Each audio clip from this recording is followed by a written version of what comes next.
do the introduction. This is YouTube Joseph WM podcast. Interview with creator, the interview with Miss Johanna Adams from the future as well. Today I'm joined by Miss Johanna Adams. It's good to have you here. Joanna. Oh, sorry, I mispronounced your name. Miss Johanna Adams or Miss Adams. It's good to have you here.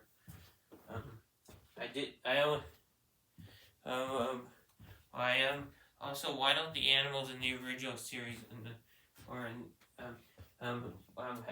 have any? Why don't most, if not all, except for the worms in this endless desert episode with the terabytes? How come those are the only animals that have scientific names in the series?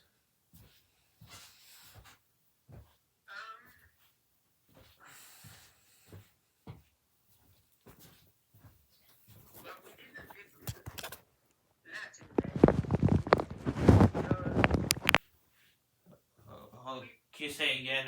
I accidentally stopped the record. And you didn't give them Latin names because it would get confusing to the audience? Is that what you mean? Because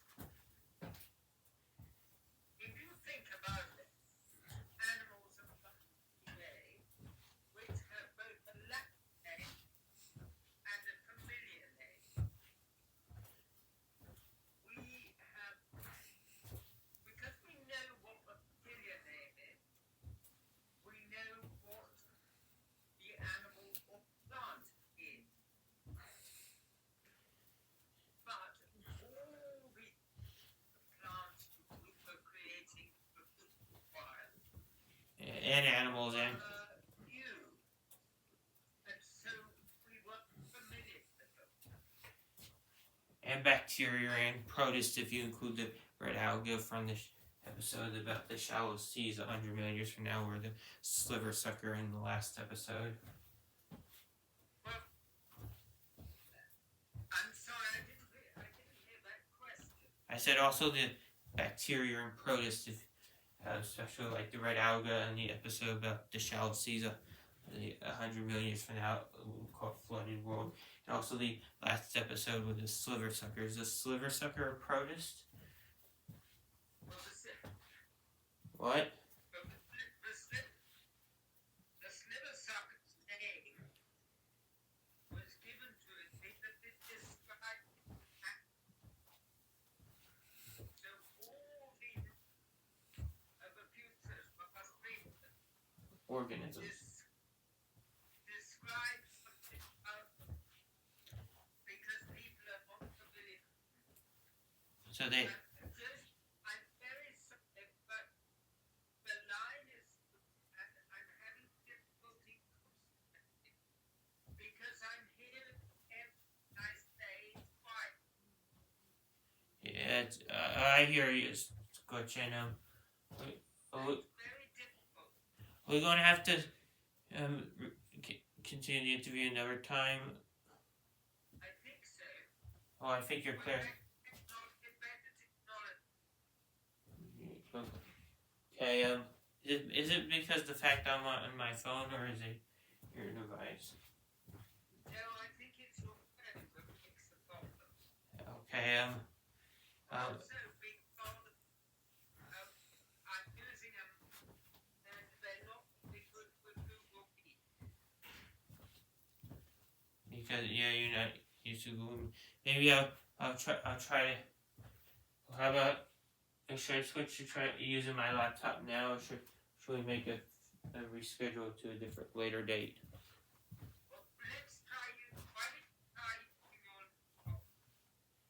So let's end this now. Get on your laptop and send me another link. Okay? Okay, on Google Meet or Zoom? Zoom would be best. Okay, let me just announce in my podcast. We'll be right back. All right, we're back. I'm back with Miss Adams. This is YouTube Just WM. Welcome back to YouTube Just WM podcast. YouTube Just WM podcast. All right, so you said it would be too confusing for the average viewer if the animals and other organisms in the future as well had scientific names. That's why you didn't give most of them that. Yes, because if you think of animals today, we know what they are because they already have names that we associate with. You know what a lion. You know what a lion is, okay? I saw on the garden worm, the rimworm and slick ribbon. They're showing their family names. They didn't have. What happens is that the garden worm is a worm, but it looks as though it belongs in the garden. I mean, they didn't have binomial names, but the scientific name of the family. The names we chose in all the different languages describe the animal in some way. What language is Torton's name from? Well, the Torton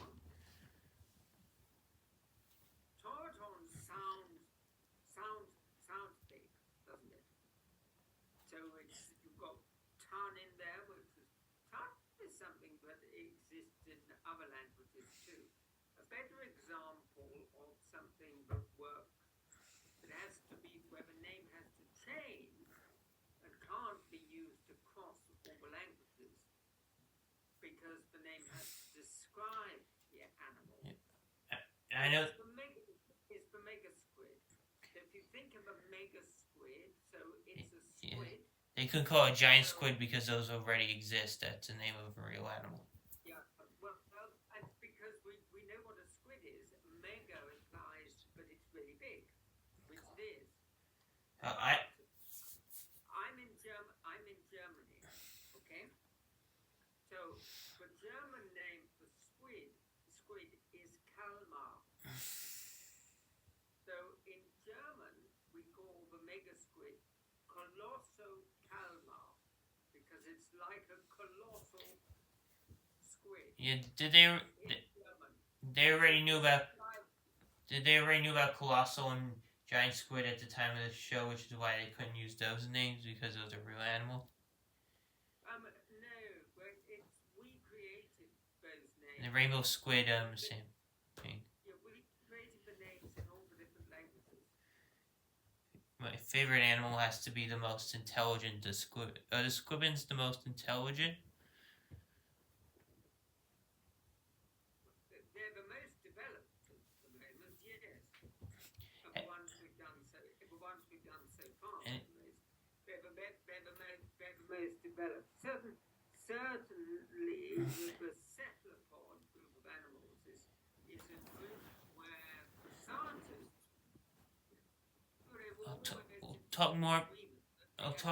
Excuse me. I have questions more about the cephalopods later. Now, also, let me get back to the list of questions I had. And also, before I continue, the future as well is it a company or business? You're still active long after the documentary air. Yes, it's an international business. You're still active long after the documentary. Oh yes. Yeah, We're making new things. So we create new books. We're creating educational materials.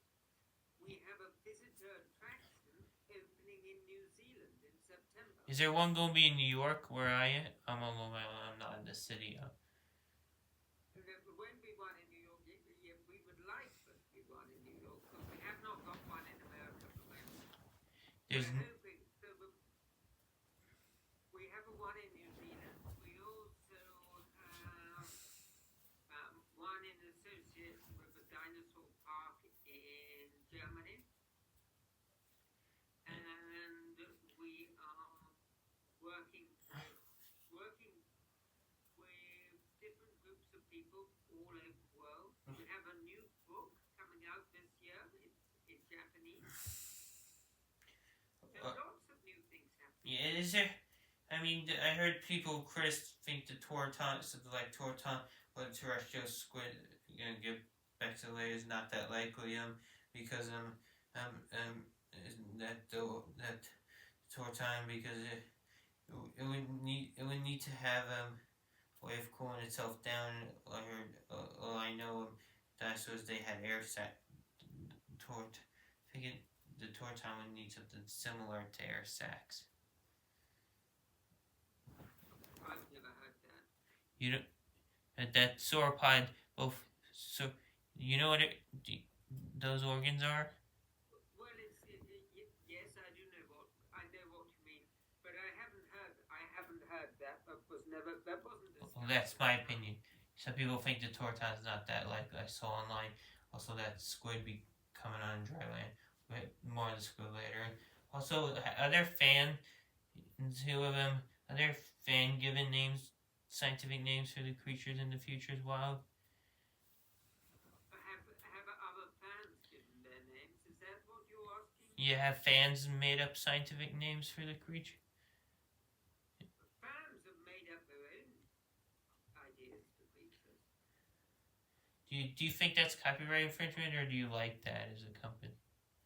Oh no, I like that because the reason I started with Futures Wild is in order to get people's brains working. Are you the Get a combination of science and imagination. Are you the CEO?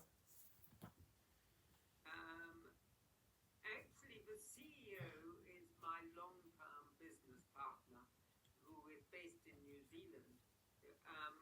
But actually, I'm the creator. So I'm the founder. I've created. So Is Dougal Dixon still working with, or is he on his own stuff? Oh, Dougal has always been on his own. I mean,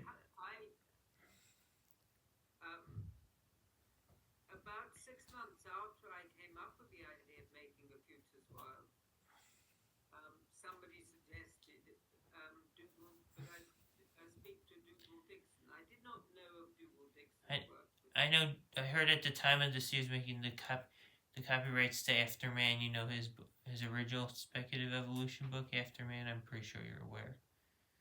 Well, I'm aware of it, but I've never read it. Yeah, and that it was owned by DreamWorks. That's why in DreamWorks 9 you get the permission to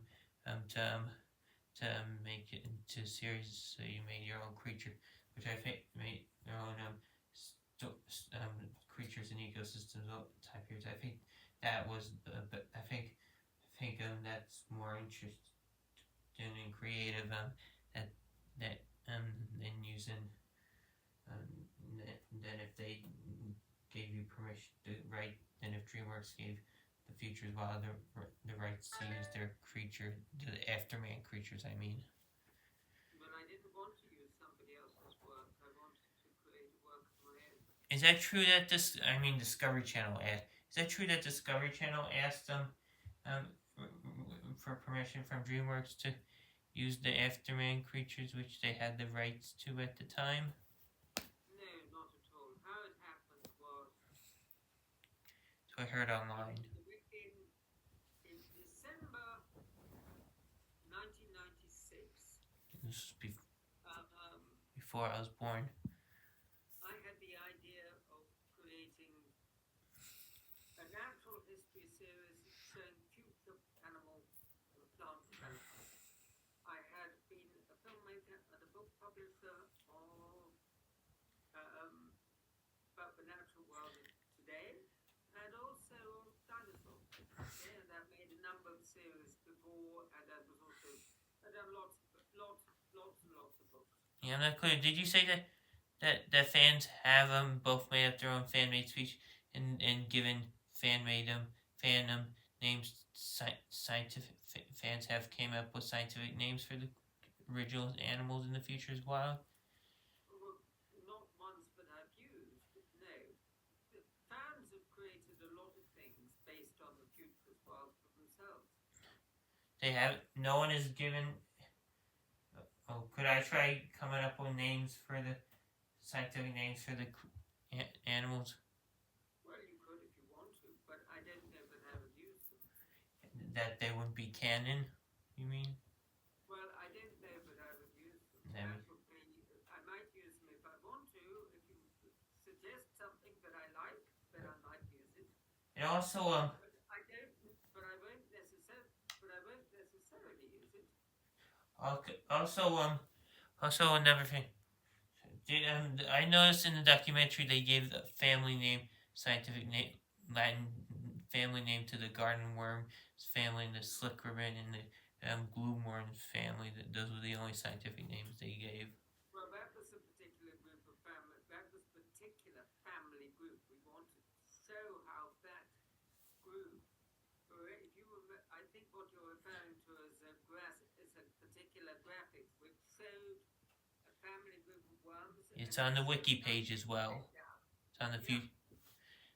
Those are the. That's what you're referring to. We only did it in that way. It was also a way of showing how they evolved. Adaptive radiation, yeah, I know. Seen it. Yeah, seen it. Yeah, and then also I would love to see a special or spin-off that goes more in depth with 100 million year in the future extinction, of what the effects are and how long it lasts. Well, actually, that is something we may look at more in this new series we're planning. You mean the extinction the colossal mass extinction that occurs 100 million years in the future? Well, we may look at that more. But the trouble is with the mass extinction 100 million years in the future, it's speculative, so we don't know what's going to happen.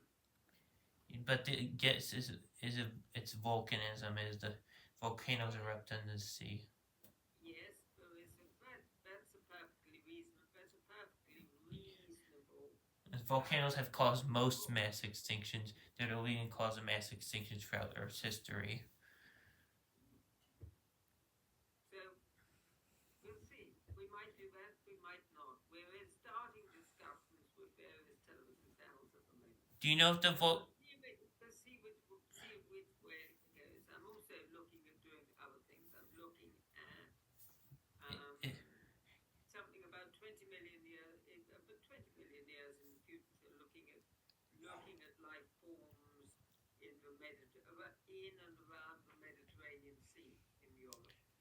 How what forms in the In and around the Mediterranean Sea in Europe, the big inland sea. Yeah, I know the salt basin. I remember from the series.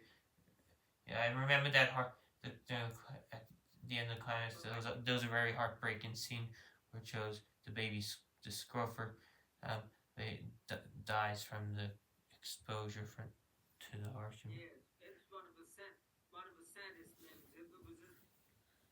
I remember watching the music for that being recorded with an orchestra in Budapest in Hungary. Do you think that the adults in the sound or whatever, or heard or whatever you call it, in that episode even noticed the baby was missing when the Kraken attacked? The one of them? What? They might have done. Did-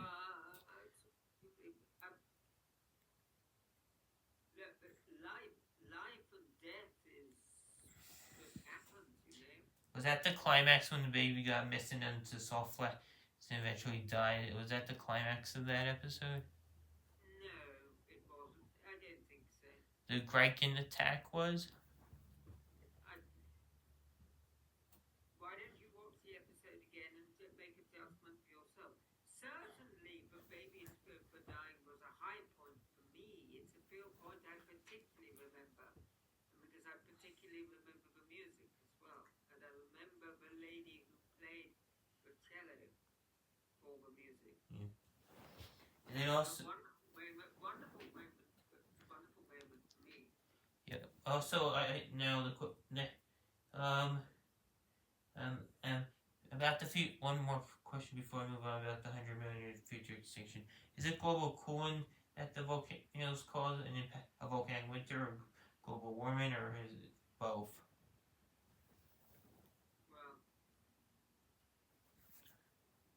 people think that global warming doesn't actually happen, but traditionally what happens, as we know, is It's already happened. We're in a mass extinction right now as we speak. well, we are, and actually, as we know, evolution goes in cycles too.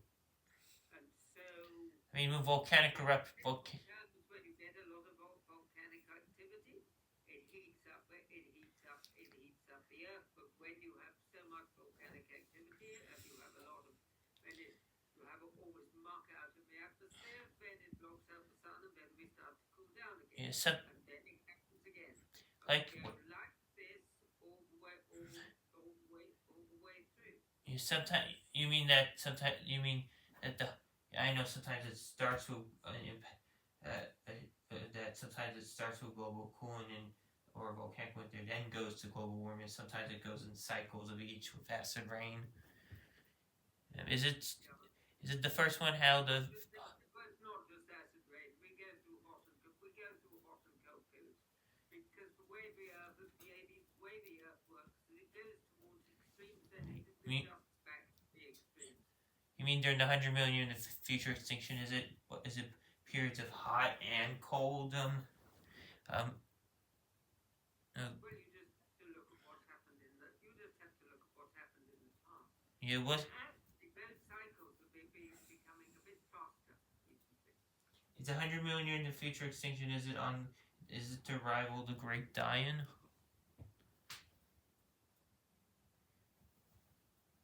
I mean, is it on the same scale? When we were making the series, the scientists were predicting that it would be wiping out a lot of life forms. A Great Dying scale extinction? Well, that's what people say, but actually, I was talking today with one of my producers who was saying that a lot of some people now think that we got our modeling, our climate modeling that we did back then wrong. I know it's more likely that you mean that. I know that the most likely next supercontinent is Ermasia, not Nova. Okay. Well, the thing is, but scientific thinking, scientific ideas change as we learn more. I'm aware. Sometimes that frustrates me. Well, this happens because we are in a world, we are in a complete world change. Things happen. You listen to a lot of what's discussed about AI now. AI is being thought of as being as consequential to our lives as the internet has been. But I remember when email started. It's more. I remember not having mail. I remember being introduced to email. Are you using technology as an analogy? Technology changes. Yeah. You know what a CD? Have you ever used a CD-ROM? I don't know. I don't know. Do you know what a CD-ROM is? No, because I was born 2003. I'm around the same age as the documentary in The Future's Wild of how when it aired. I'll tell you what funded The Future's Wild. What paid for it was my money, mainly my money, which I made from my extremely successful CD-ROM business. Oh, before you. CD-ROM business no longer exists. Yeah, I interviewed several scientists and YouTubers before. A few of them were speculative evolution artists. Yeah, I never heard Steve. I will look it up. CD-ROM was the type of technology which we had thought at the time was going to kill off book publishing or seriously limit book publishing. I was the director of the most successful illustration. So it was like an audiobook thing? No, this was paper books then. And then it became interactive books. And this was before the internet happened. This is longer, but that's technology. Things are moving very rapidly. Yeah, this was before I was born.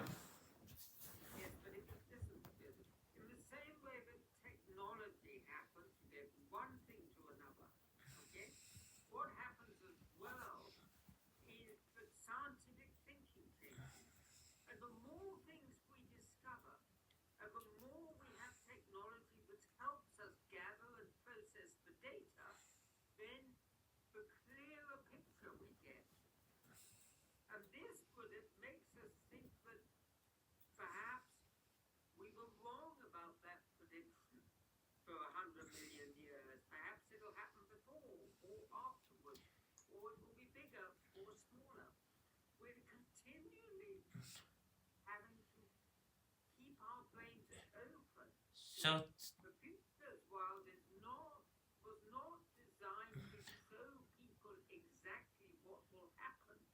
yeah, It's designed to make people think. about biology and earth science. I heard that on a Curious Archive video on YouTube. My whole idea for doing the future's world was to get people to think about the natural world and how it works and learn to understand it and love it. By understanding, then you would know about things. You'd understand about things like climate change, because that was already happening. Before I made Future's Wild, I used to be the publisher for Greenpeace. What's Greenpeace? Is that a speculative evolution work? Or You didn't know what Greenpeace is? no, I heard of Green World, the alien, speculative alien book by That was a Dougal book Dick. I did for Dougal Dixon. Look up Greenpeace. Oh, you Go and look up Greenpeace on your computer. Greenpeace is an activist group Greenpeace. for protecting the planet. Like the color green, then peace. Peace. But if we don't, It's been going since the 70s. yeah, I see what it is. What was that type of technology or media you told me about? The CD-ROM. CD-ROM. Stood for compact disc. I think I might have saw them. I didn't recognize it. CD-ROM. Yeah. Yeah. I'll tell you one. They look like modern CDs. Yeah, if you hang on, I'll find you one.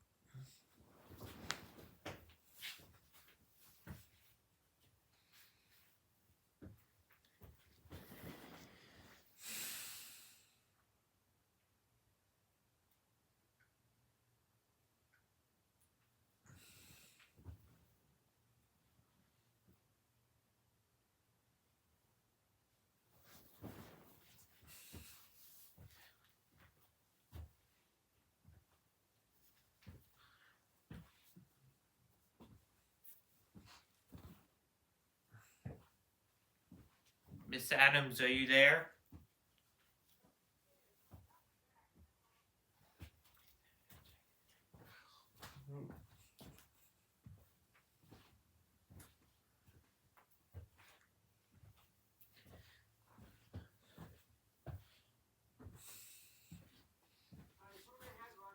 They just look.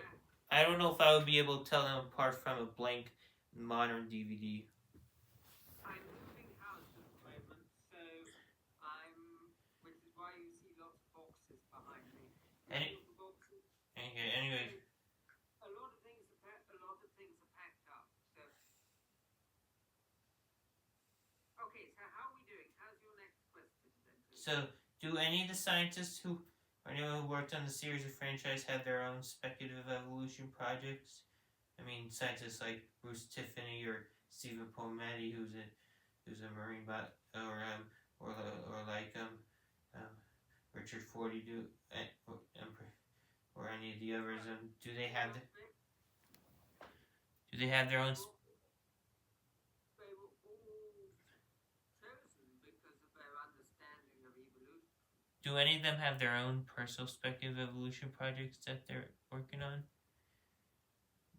Not particularly, as far as I know. A lot of them we're in touch with a lot of them still. In fact, I've just seen a film made by Bruce Tiffany for us that we're going to be playing on our YouTube channel. Do you watch our channel? Yeah, I'm subscribed. No, we'll get more. Talk more. Yeah, I seen. Yeah, when are you going to post the third special feature? I mean, the 200 million year 50-minute. Well, that's on there already. Oh, it was already uploaded. Yeah, we uploaded that in.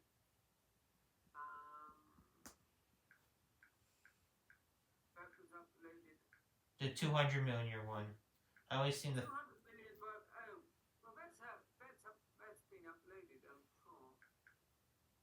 The future is wild. Yes, I'm sure it's been updated.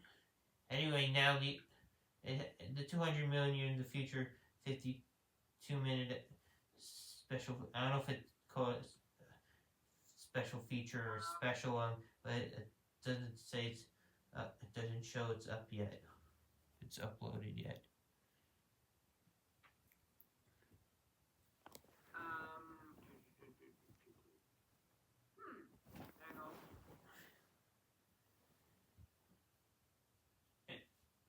Now I'm going to the next question, which is about the cephalopods. Hang on a minute. Now maybe it isn't up yet. It's going to be. Oh yes, no. Hot House Spot we put on the 11th. So it'll be on the 11th of the last episode 3 will be 200 million years. Will be on the 11th of February. That's pretty close to. That's only 5 days away. That's 6 days away from my birthday. Anyway, it's okay that it'll just kind of going to be on YouTube. So, anyway, I don't know if anyone who did you is that meant to be kept a secret? That I just accidentally. Yeah, I don't know. I just people watch my stuff about which content, and then also so in a couple weeks it will be uploaded. Anyway. Well, in 2 weeks, and we'll also have a program on Bruce Tiffany explaining the death bottle plant. More in depth than in the episode. This is an interview he's just given. So this is Bruce Tiffany today who's given this interview. Yeah. Also. I've just been watching it. I'm not sure when we're uploading it to the channel, but it will probably be quite soon. Are the amphibious cephalopods a swampus? Are they a new class or subclass or order or what? We haven't given them a particular class name. You mean taxonomic rank? No, we haven't done that. What we did is we used to show the wonder if I've got something that you would. Are they still in the cephalopod class or are they their own? I've got a document that you might like to have a look at. Let's see if I can find it. Can you email it to me? Well, I might be able to. I'll show you what it is first. So are they still in the modern cephalopod class? The swampus and the pterosaurids? What it is it's a document that we did to explain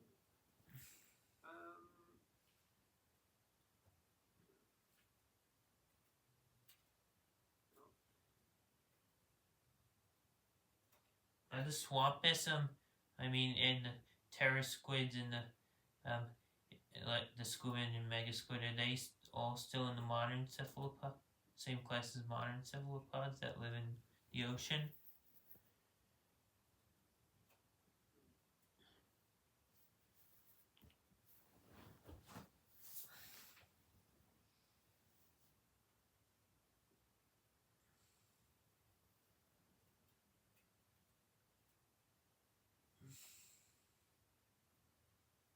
Do you hear? I'm sorry if I'm. Yeah, that's fine. I'm going to show you. I don't know if you can see. This is a document we've done with the 3 times. We did this 20 years ago. 20 when we produced the series. It was a guide for people to use. For people who were working with the tubes as wild and otherwise. So this is down to 100 million years. But hang on, I'll need to show you on my screen now. Can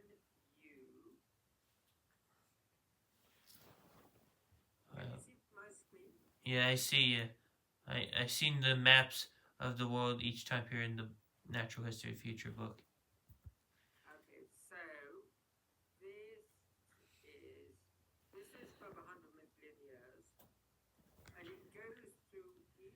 regions. So first you can see we're going into the Great Plateau. The environment. There's a windrunner, then it talks about the windrunner, and the spiders, the porgal. And then we go into the Bengal swamp, okay? Does it say the size? I mean, the height and length and weight of each creature. Yes, it does. So here we are. What I'll do is I will go zoom in on the swampus so you can see.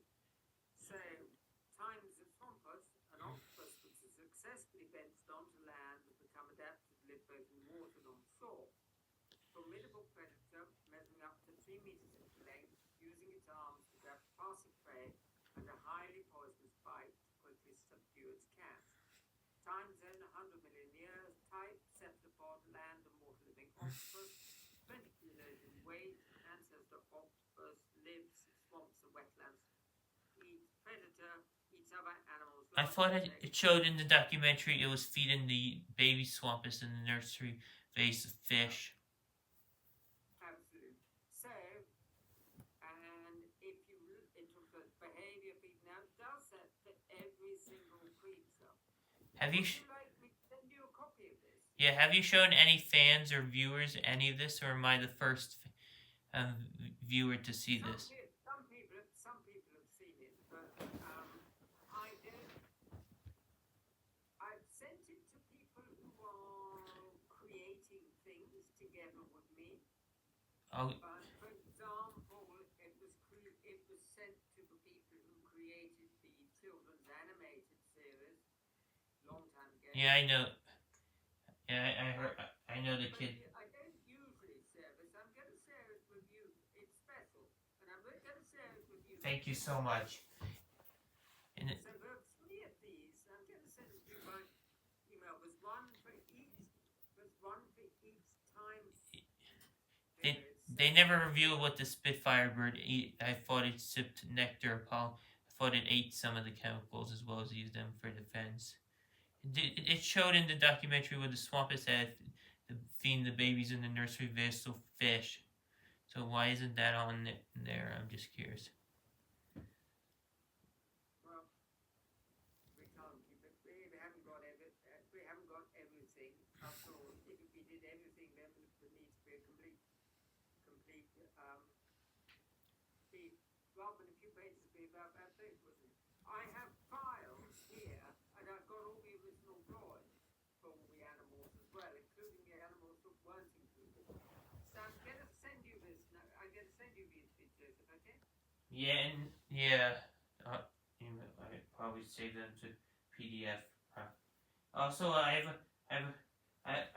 thank you so much. Also, next question about the fish, their own class of a new class of vertebrates.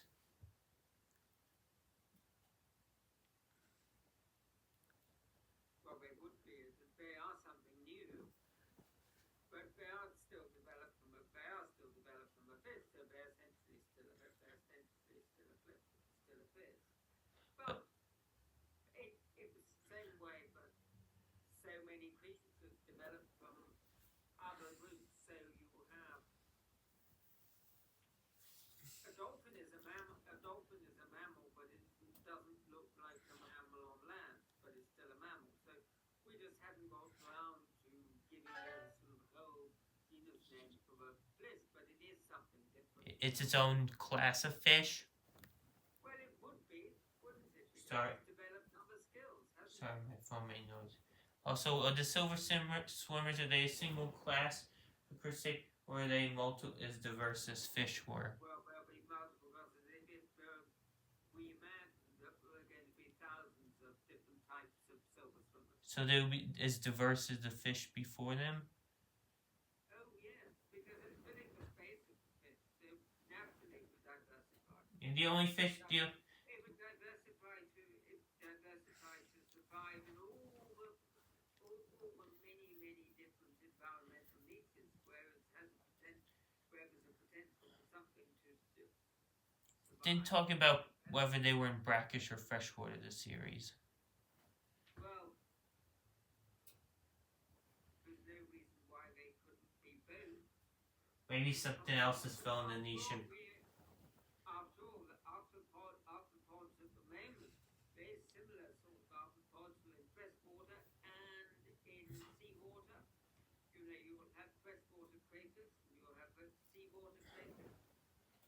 Also, Fish survive in different waters as well. You think of a salmon comes in from the North Atlantic, but it breeds in fresh waters. okay, and then also but they don't show the fresh waters or brackish waters, so we're somewhere in the duck. You can't say everything. How you can't say everything. The thing is, how many creatures are there today? When I was making Futures Wild, it was supposed to be 13,000 species on the endangered list. Okay, so but we only showed 43 different creatures in the Futures Wild. But we couldn't show all of them, because if you show all of them, then you can't tell the story. What we wanted to do was to explain enough about several working together in a particular environment at a particular time, so that we could show the interaction between the creatures, and we could explain why it was developed to do something different. You could have given a complete snapshot of all the creatures Yeah, that which could be I in the kind of did that in my own speculative evolution project. I'll show you my drawings at the end, towards the end. But also also so the terror squids they're still in the same cephalopod class, or are they their own class because they're on land now and have different anatomy? It's become a land living cephalopod, hasn't it? So of course it's in the class. And I'm going to close my book. It's getting cold. So we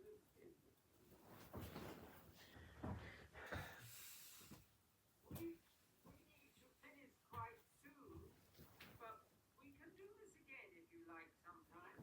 Well, you gotta go. Well, I've been busy. I'm writing a contract for somebody in America. Yeah, so we can. I'm very busy. I'm moving house. I'm moving to a different part of Germany. Okay, more questions. We could do part 2 another time. And I've got several big new Futures Wild projects happening. But the final thing you said is that the terrestrial cephalopods are their own class, separate from the marine ones. They've developed to survive in a different niche, haven't they? Now, something like the swampus is sort of a bridge, isn't it? The swampus is a creature that it's half on land and half on sea. It's like an amphibious creature. It's living in a way that like a frog is able to survive in both environments. Is this the swampus is still the same class of cephalopods we have today? Well, the terror squids are their own class because of not only their habitat, their anatomy with more muscle. Well, they have to be considered as a separate class because they're behaving in a different way. So whether you call it a class or genus or taxonomy, it is actually it's actually something different, and so it needs to be identified differently. We just haven't done that with all of them. Maybe we will one day. Yeah. So when should we meet up next, or should I email you in it? It's a big job. When we started this has been going for 30 years. We hadn't expected it would carry on for so long. Sorry, I don't mean to interrupt what you're doing. We're on about 40 minutes, not including the time that I had stuff. Should we go to an hour? Do you need to stop here? Well, we started this going backwards and forwards an hour and a half ago. So yeah, but the first. You had more than enough. Just show me one of your drawings. Just hold up a drawing to me. Yeah. I want to see one of your drawings. So show me a drawing. I'll leave you with this last question, sir. I was going to ask if I could get if there's people who work you said there's all over the world online, right, for the future as well? Yeah. And if I could get a job in the franchise as a creature designer, could I?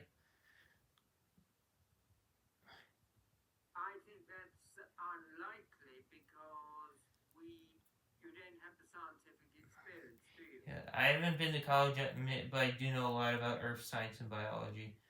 Would I have to? We are planning to, in the future, one of the things we'd like to do with our YouTube channel is to have people like you who've got their own ideas. Yeah, I saw one guy already do it. Yeah, you also send, you've got a YouTube channel, haven't you? Yeah, I do. Why don't you send me the link to your YouTube channel Yeah. so I can have a look at it? Okay. But the drawings I was going to show you are not the same ones that are not up there. Are not. Well, let me see a drawing that you've done. Yeah, I did some of. I made an All Tomorrows series. Do you know All Tomorrows? No. It's basically because it's about future human evolution. It's a lot darker than the future as well. Anyway, I'll send you a link. My honor to have you. Hopefully. As far as the job is concerned, I don't know. We'd have to start, when we start a new series, it depends how good you are. Yeah, I would have to prove that I know a lot about earth science and life science. You're still quite young too, aren't you? You're only 22? Yeah, I'm almost 23. Yeah. I'll have to prove I know a lot about earth science and biology. Well, I think all the people that I employed on the Futures Wild first time around, they were all experts in that particular field. Maybe at least at best I could do a collaboration like what's the name of that guy who from? We'll talk about this next time. We'll talk about this another time. Now, another time, it's not going to be for a bit because I have very little time now. I'm moving in the middle of February, and so it's going to be. I don't think we'll be able to meet again until March. Okay? Okay, I'm glad that we will be able to meet again. Yeah. Why don't you contact me in the middle of March, and we'll arrange a time again. By which time I should be set up in my new home. Okay? Okay, it was good to have you. And then also I might be able to show you some things that have been created for Futures Wild, some models of creatures. You mean in mid-March? Mid-March, yeah. So it's only. I've got a fan who's not very far away from you. He's also not. He's in well, say not very far from away. He's on the East Coast. He's in Rhode Island, but he's been creating for future creatures, new creature ideas for Futures Wild, and he's been creating 3D models of creatures as well. Yeah, maybe next time we'll talk about me collaborating. Yeah, maybe it might be a good idea for you to collaborate with somebody. Some other people. And then also other people who watch it, some of them I might gain some more subscribers on my channel and vice versa. Yeah. Okay, we should link to your channel as well. So you send me a link to your channel and I'll discuss it with John Capener, who runs our channel. Okay.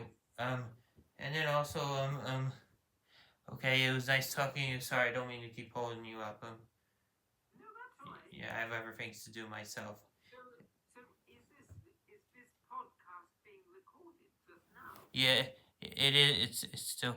It's on. It's just audio. Is it live? It's not live. No, it's not live. Okay. Have a good day. And you. Nice to meet you, Joseph.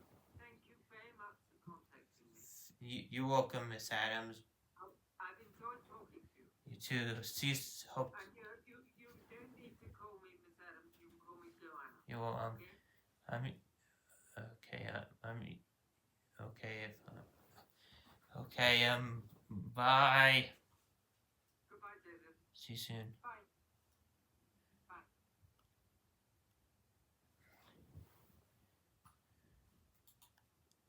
Alright, thank you for watching. Hope you enjoyed that discussion with Johanna Adams. Sorry, I showed my room. Bye.